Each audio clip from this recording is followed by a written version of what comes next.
Hello friends, नमस्कार। YouTube channel में आपका स्वागत है। जमीन सर्वे को लेकर के तरह तरह की बातें गांव देहात में समाज में सुनने को मिल रही है और कुछ बातें ऐसी है कि जानकारी के अभाव में भी भ्रम फैल रहा है और लोगों के बीच जो है काफ़ी कठिनाइयाँ उत्पन्न हो रही है जानकारी के अभाव में। और आपको एक बात बता दें, इस तरह की बातें हो रही है। पुराने ज़माने में होता क्या था कि संयुक्त फैमिली में मान लीजिए कि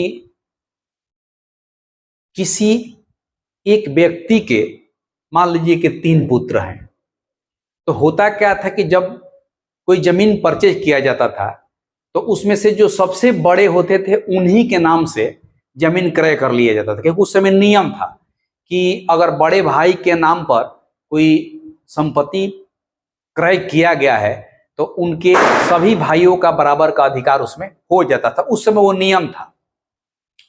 तो आज के डेट में बहुत सी ऐसी जमीन आपको माने मिल जाएगा या बहुत से लोगों के घर में इस तरह की बातें है कि 1960 में, 70 में, 50 में, 55 में जो जमीन परचेज होता था उस समय किसी एक बड़े भाई के नाम से जमीन संपत्ति को परचेज कर लिया जाता था, खरीद लिया जाता था, क्योंकि उस समय ऐसा नियम था कि बड़े भाई के हिस्से में सभी भाइयों के बराबर की संपत्ति होती है।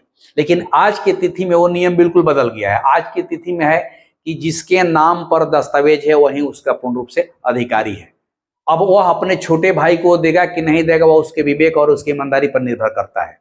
तो मान लीजिए कि पुराने जमाने में अगर इस तरह की कोई मैटर है कि किसी घर में मान लीजिए कि संयुक्त फैमिली में एक बड़े बेटे के नाम से जमीन परचेज कर लिया गया और उनके साथ उनके 2-3 छोटे बेटे हैं, तो अब सर्वे जब चूंकि आज की तिथि में हो रहा है तो अब जो छोटे भाई हैं वो सोच रहे हैं कि अब इसमें मेरा हिस्सा होगा कि नहीं होगा, बड़े भाई हमको देंगे कि नहीं देंगे, या हमारा हिस्सा कैसे बनेगा।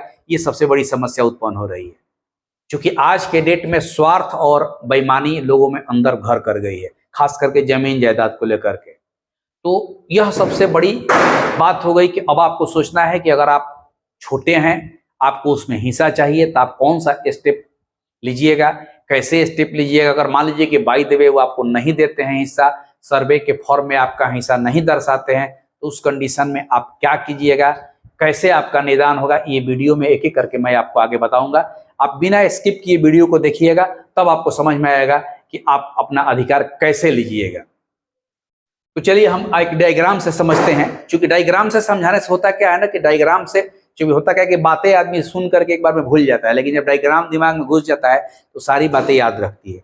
अब जैसे मान लीजिए कि एक फादर है, ठीक है, मान लीजिए कि एक पिता है, इस पिता के मान लीजिए कि 4 बेटे हैं, ठीक है, A B C D, ठीक है, ये सबसे बड़ा बेटा है, ये सबसे बड़ा है।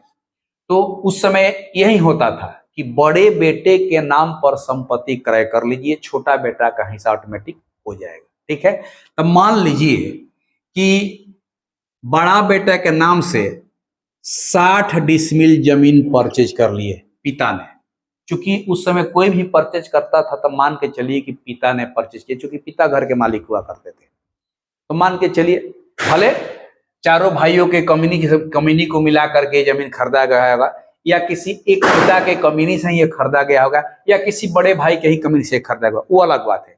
लेकिन जब संयुक्त परिवार था तो बड़े भाई के नाम से जो जमीन परचेज होता था उसमें सभी भाइयों का बराबर अधिकार था। और जाहिर सी बात है कि अगर हिस्सा बांटिएगा तो ये 4 भाई हैं, 15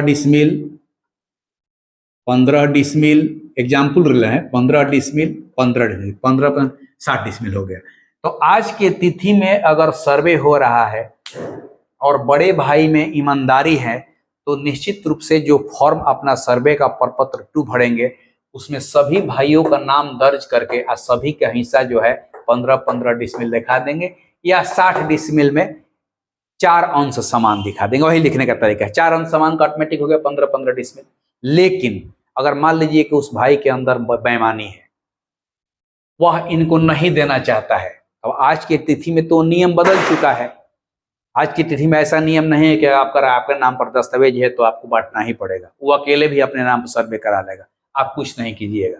तो अब सवाल है कि तब आपके नाम पर सर्वे कैसे होगा, आपको इसमें हिस्सा कैसे मिलेगा कि नहीं मिलेगा, इसी बात पर आज हम लोग चर्चा करने वाले हैं।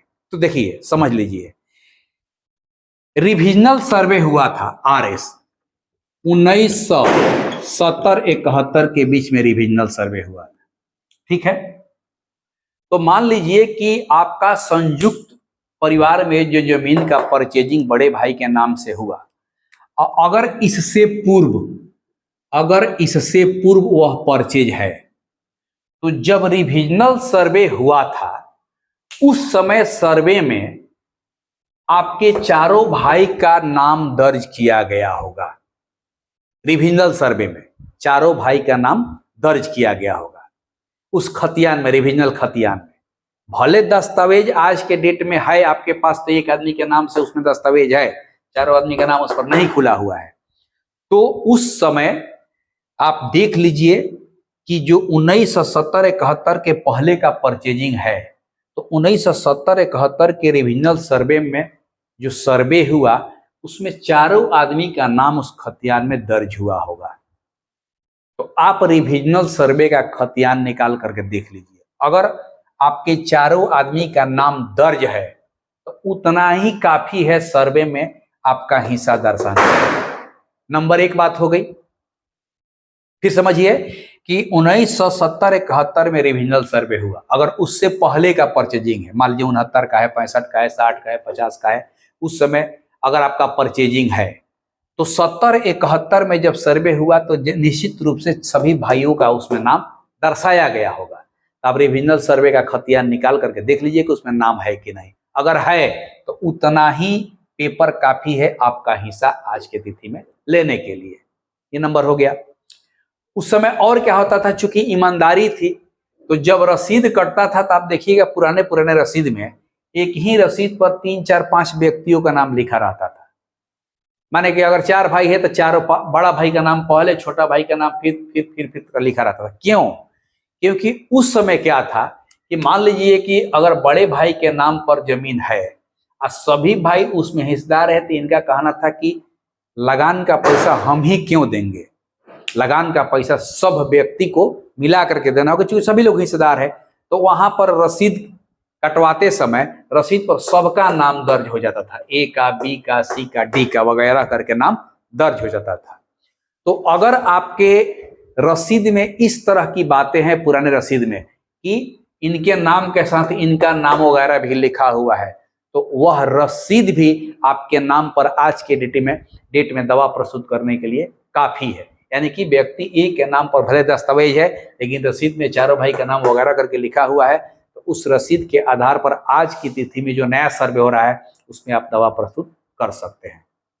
ठीक है, 2 बातें हो गई। तीसरी बात कि मान लीजिए कि बहुत से ऐसे जिला थे जहां पर सर्वे हुआ ही नहीं।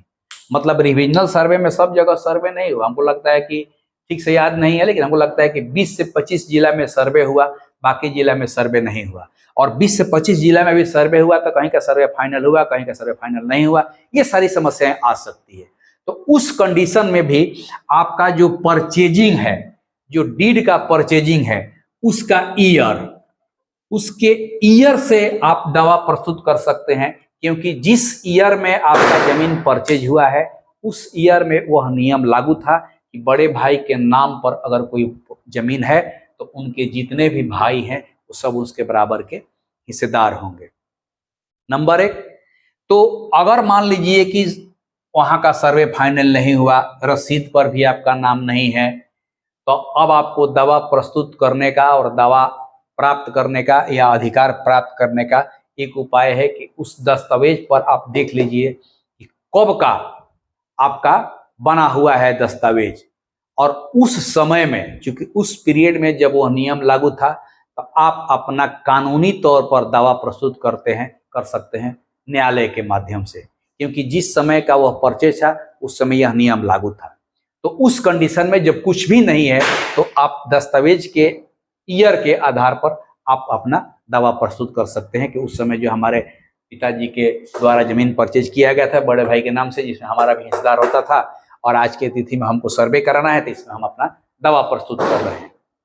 तो उस कंडीशन में न्यायालय के द्वारा आप पर विचार किया जाएगा और आपके दावा पर बात किया जाएगा और सुनवाई की जाएगी। लेकिन मान लीजिए कि कोई एक ऐसा जमीन उस पीरियड में क्रय किया गया हो जिस पीरियड में यह नियम समाप्त हो गया। अब मान लीजिए कि जैसे 1970-71 के बाद सर्वे हो गया और यहां पर नियम आ गया कि जिसके नाम से पेपर है या जिसके नाम से जमीन खरीदा गया वह व्यक्ति ही वह उसका अधिकारी होगा, चाहे उसके कितने भी भाई क्यों ना हो। तब उस कंडीशन में आपको एक लंबी कानूनी लड़ाई लड़नी पड़ेगी, क्योंकि जिस पीरियड में वह नियम समाप्त हो गया उस पीरियड का जो अगर जमीन होगा, उस पीरियड में आपके पिताजी आपके बड़े भाई के नाम पर जमीन परचेज किए होंगे, तो उस कंडीशन में टाइटल सूट के अलावा आपके पास कोई चारा नहीं है, क्योंकि आपके पास कोई है या नहीं है प्रूफ। यह व्यक्ति अकेले अपना दावा प्रस्तुत करेंगे। अगर इनमें ईमानदारी है तो आज के बहुत से लोग अभी भी गांव देहात पुराने लोग हैं जहां पर ईमानदारी है, उनको मालूम है कि पिताजी के पैसा से जमीन हमारे नाम से खरीदाया है, तो अगर उनका माने मोरल अलाउ करता है, उन्हें ऑनेस्टी है, ईमानदारी है, तो उसी समय अपने जो पर्चा भरेंगे, प्रपत्र 2 भरेंगे, उसमें सबका नाम दर्शा करके बराबर अंश दिखा देंगे। लेकिन ऐसे कितने % लोग हैं? मात्र 5% ऐसे लोग मिलेंगे जो ईमानदारी से अपने सभी भाइयों का हिस्सा दे देंगे। 95% आज के डेट में लोग वह देखेंगे कि हमारे नाम पर दस्तावेज है तो यह हमारा हो गया। तो उस कंडीशन में आप अपना न्यायालय में टाइटल सूट से ही अपना काम निकाल सकते हैं। टाइटल सूट के आधार पर ही आपका कुछ आगे निदान निकल सकता है, अन्यथा कोई निदान नहीं निकल सकता है। तो इस तरह की समस्याएं समाज में है। तो इतनी बातें जो हम बताई इसलिए बताई कि अगर आपके घर में इस तरह की कोई समस्या है, पहले होता था, इस तरह की कोई समस्या अगर है तो इन बातों को आप हमेशा ध्यान में रखिए और ध्यान में रखते हुए अपना अगला कदम उठाइए। ज्यादा पहले है ये एक सवाल होता है कि चूंकि घर में है तब पहले आप बैठ करके बात कर लीजिए, बात से बात बनती है, बात से बात नहीं बनती है तब आदमी न्यायालय का रुख करता है। इस तरह का वीडियो अगर आपको पसंद है, जानकारी अच्छी लग रही है, तो आप चैनल को सब्सक्राइब कीजिए, लाइक कीजिए और अधिक से अधिक लोगों को शेयर कर दीजिए। नमस्कार।